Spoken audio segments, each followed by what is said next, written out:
Hello ছোট বন্ধুরা, আজ তোমাদের জন্য আছে টুনটুনি আর মুক্তোর মালার গল্প। অনেক দূরের এক সবুজ গ্রামের গল্প। সেই গ্রামের মাঝে ছিল একটি পুরনো গাছ, আর সেই গাছের ডালে বাস করত একটি ছোট সুন্দর পাখি। তার গায়ের রং ছিল নীল সবুজ আর চোখ দুটো ছিল ঝকঝকে কালো। গ্রামের সবাই তাকে ভালোবাসত। তার নাম ছিল টুনটুনি। টুনটুনি ছিল খুব কৌতূহলী আর চালাক। প্রতিদিন সকালবেলা সে গান গেয়ে পুরো বনময় আনন্দ ছড়িয়ে দিত। কিন্তু একদিন এমন এক ঘটনা ঘটল যা তাকে গ্রামের নায়িকা বানিয়ে দিল। এক সকালে হঠাৎ করে গ্রামে গন্ডগোল বেঁধে গেল। গ্রামের জমিদারের প্রিয় মুক্তোর মালা উধাও। জমিদার খুবই রাগান্বিত হয়ে পড়লেন। তিনি ঘোষণা করলেন যে আমার মালাটা খুঁজে দেবে তাকে পুরস্কার দেওয়া হবে, আর দোষী ধরা পড়লে কঠিন শাস্তি পাবে। গ্রামবাসীরা ভয় পেয়ে গেল। কারো কিছু জানা নেই, কিন্তু সন্দেহের তীর ছুটে চলল একের পর এক গরিব ঘরের দিকে। জমিদারের সেপাইরা এসে বাড়ি বাড়ি তল্লাশি শুরু করল, অথচ কারো কাছেই কোনো মালার হদিশ নেই। টুনটুনি গাছ থেকে উড়ে উড়ে জমিদার বাড়ির উঠোনে গিয়ে দেখল একজন কাজের মেয়ে কান্না করছে। তাকে জমিদার চোর বলে মনে করছেন। টুনটুনি তার কান্না শুনে বুঝল মেয়েটি নির্দোষ। তখন সে স্থির করল প্রকৃত চোরকে খুঁজে বের করতেই হবে। টুনটুনি সারা গ্রাম আর জঙ্গল ঘুরতে লাগল।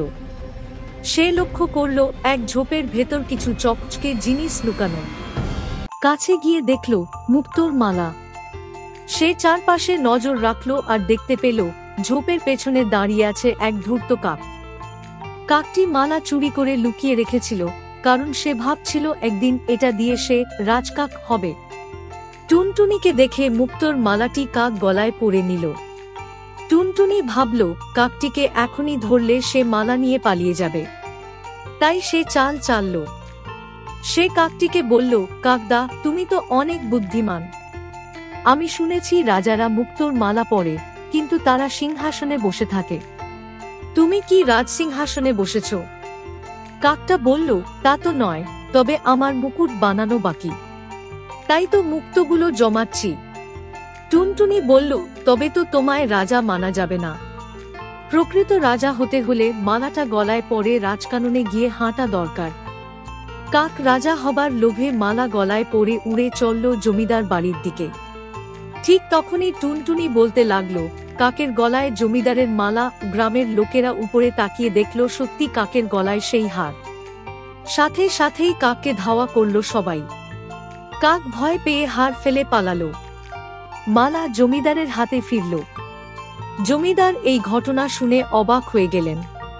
তিনি টুনটুনিকে বললেন, তুমি তো একেবারে গোয়েন্দার মতো কাজ করেছ।